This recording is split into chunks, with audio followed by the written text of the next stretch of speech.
Thank you, Mr Speaker. My question is to the Minister for Planning and Public Spaces. Can the Minister please update the House on actions the New South Wales Government has been taking to address the housing crisis in New South Wales? It's a bit like the first. I call the Minister. Members will hear the answer from the Minister in silence. Thank you, Speaker. And I'm happy to update the member for Penrith, the person who's well and truly responsible for having a beach at Penrith for the last 2 years.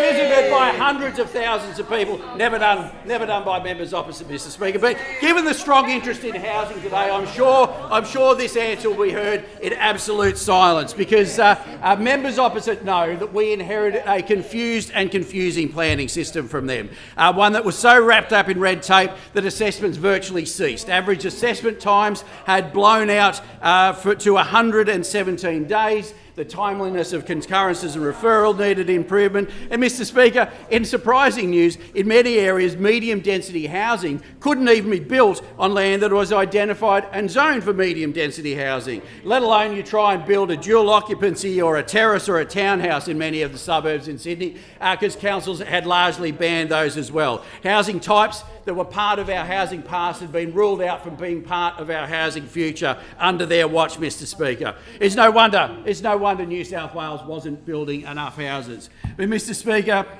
the Minns government is committed to tackling the housing challenges. We could have kicked this issue down the road like members opposite did, but instead we took it on. We took on a program of reform, and I know that members opposite are really keen to get behind it into the future. The government introduced a program of planning reform and planning system improvement, the biggest in decades, Mr Speaker, to get housing and job-creating investments moving in New South Wales. Not only that, though, the government has delivered the largest investment in social housing in New South Wales history, coupled with reforms to make our renting even fairer. Speaker, our rezonings around stations through the Transport-Oriented Development Program is expected to deliver around 230,000 homes over the next 15 years.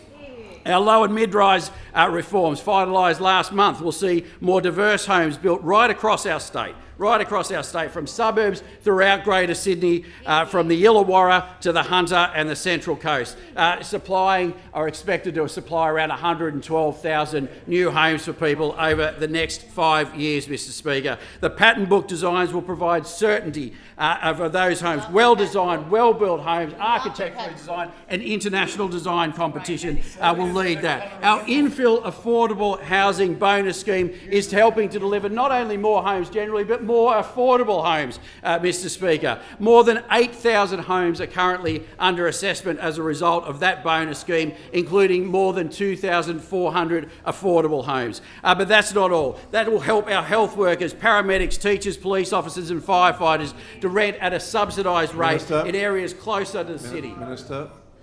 Speaker, thank you, Speaker. I request an extension of time for more information. An extension of 2 minutes is granted. Thank you, Mr Speaker. Landcom is progressing its first site of a program of key worker housing at the former dive site in Camperdown. That's in addition to the build-to-rent projects on the South Coast and in the Northern Rivers. Our housing task force is getting on with the job of clearing the backlog of housing projects that have been waiting too long for a council or government agency to get back to them. More than 2,000 government agency concurrences referral cleared through the system, 1,900 DAs, 39,000 homes that can be delivered that day. And our Housing Delivery Authority is going gangbusters, Mr Speaker, with more expressions of interest received in the first month than were expected in the first year. Industry is jumping at the chance to use this new pathway, and importantly they're doing so in knowing that this pathway comes with time limits in both submitting their application and a time limit to revoke approval if construction doesn't start. And we're holding councils accountable for their decisions with league tables. As a result, we've seen a reduction in average DA assessment times down from 117 days when we started government to 102 days last month.